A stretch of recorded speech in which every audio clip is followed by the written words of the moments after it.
Wes. I live in San Francisco. I was just kind of excited to put together my first e-bike build, so I wanted to show it to you guys.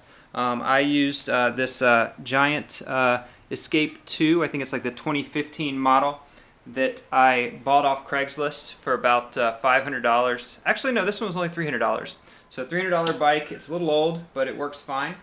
I used this Tongsheng TSDZ2 mid-drive motor. Really, I just found it off of researching online that I wanted a mid-drive motor. This one seemed to have the least amount of components that I would need to add to the bike, and that's really why I chose it. It's a 500-watt model. And the cool thing is I only really needed to add this mid-drive motor to the hub, add this sensor for the speedometer right here, which was super easy, and add a battery. And they all connect really closely together right here, and I'll show you the other side. So it actually, and it only uses one gear here, and I still have the back derailleur, so I actually can shift gears while I ride. So if I run out of battery or something, I'm not stuck in a fixie trying to go up these San Francisco hills. This is actually, if you're wondering what this is just a lock for my bike.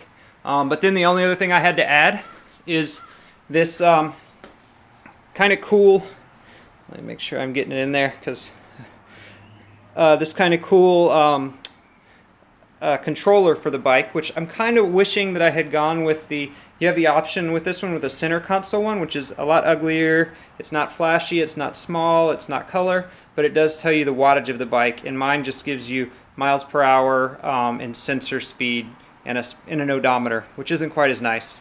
But it does have some good settings, like I can set the limiter at 45 kilometers per hour or 25 miles per hour, which is pretty fast. And the way this guy works is you just pedal on the bikes, pedal the wheels, and the sensor will detect how much torque is going into your pedaling, and it'll actually just make you accelerate off the line. So I'll post another video real quick of me riding around that you can see how quiet it is. It's really pretty silent.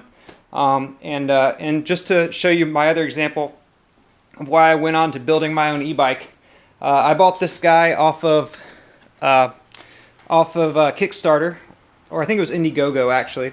It said it was a 36 volt 10 amp hour battery bike with a 350 watt motor, hub motor. The whole thing came as a kit, but when I took it apart, it was built with the worst parts I'd ever seen. It was about $400 total, and it barely worked. Let me see if it even turns on anymore. The wattage of the battery I found was actually only 24 volt and about 6 amp hour, so I think you really don't get much wattage out of this. It does turn on. I can ride around on the flats with it, but only slowly, and it's loud as heck. Like, let me see. Well, it's not too loud when you don't put any weight on it.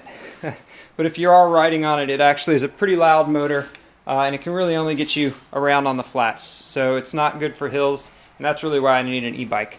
So let me sign off real quick, and I'll give you one more follow-up video to show you how my Tongsheng TSDZ2 performs, and show you a little bit of me riding.